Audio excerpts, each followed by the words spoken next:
Fascinating man, Ernest Hemingway. I didn't know a lot about him, but I kept thinking of that quote, "The first draft of everything is shit," while I was writing my book, and I started to think, who are you to tell me my first draft is shit, Hemingway? What did you ever do that was so fucking good? So I realised I didn't know anything about him, so I decided to do some research on him, and it proved to be an excellent means of putting off writing my book.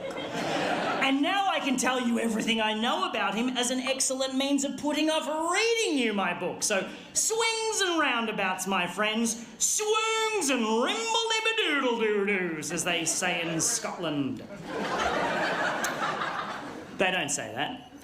No one has ever said that. Anyway, what I suggest we do, okay, is I'm just going to tell you a bit about Ernest Hemingway, a bit about Hemmers, and then we'll just let the segue into reading the book develop organically, like a runaway fungus at the bottom of a misplaced coffee cup. Huh?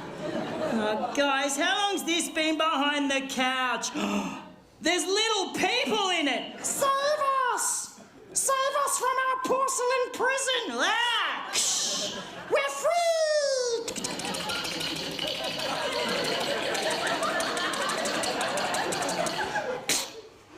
It's just for me, that bit. It's just for me. Okay.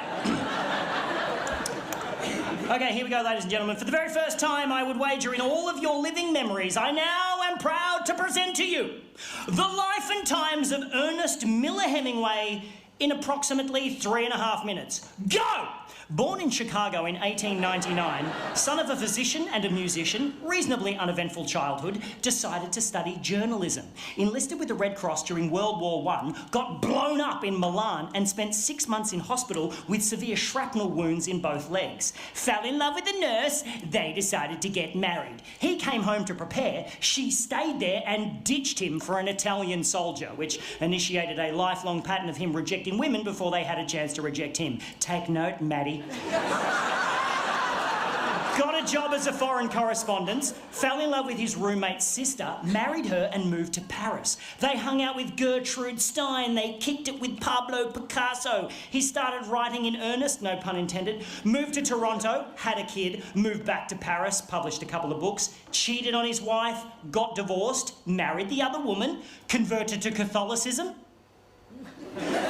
cut his head open after pulling on a cord thinking he was flushing a toilet and instead ripped a skylight from the roof and smashed it onto his face. Moved to Kansas City, had another kid, his dad committed suicide, he shot a lot of bears for some reason.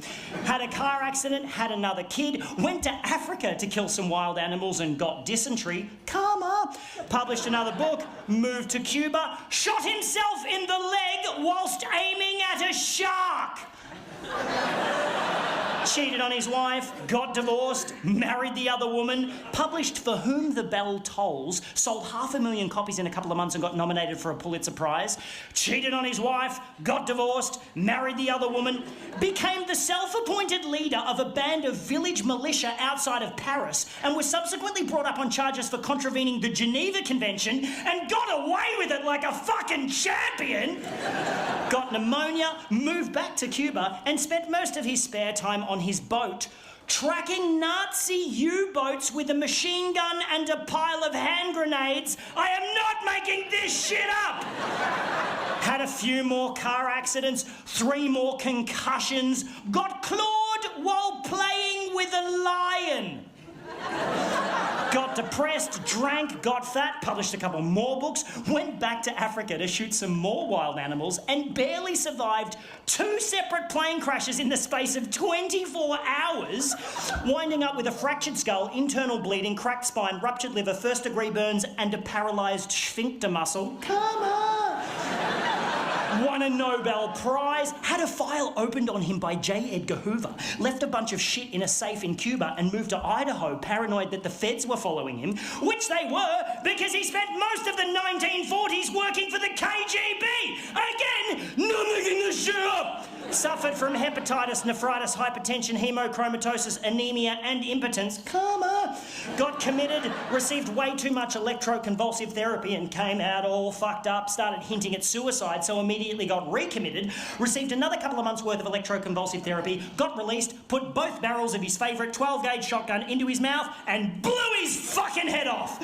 What a guy!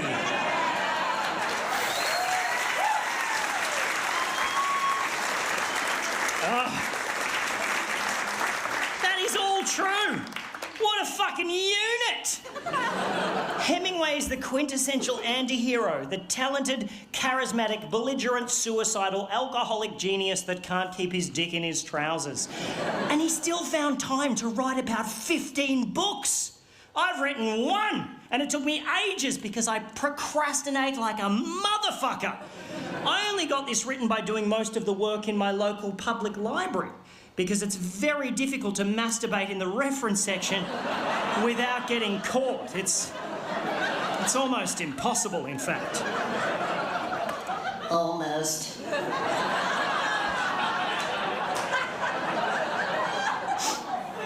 I don't even enjoy masturbating anymore. I just do it to avoid other tasks. And if it's something I really don't want to do, I can seriously just go back-to-back wanks. Just till it's painful. Like, nah! Like, hurty cum. Like, no!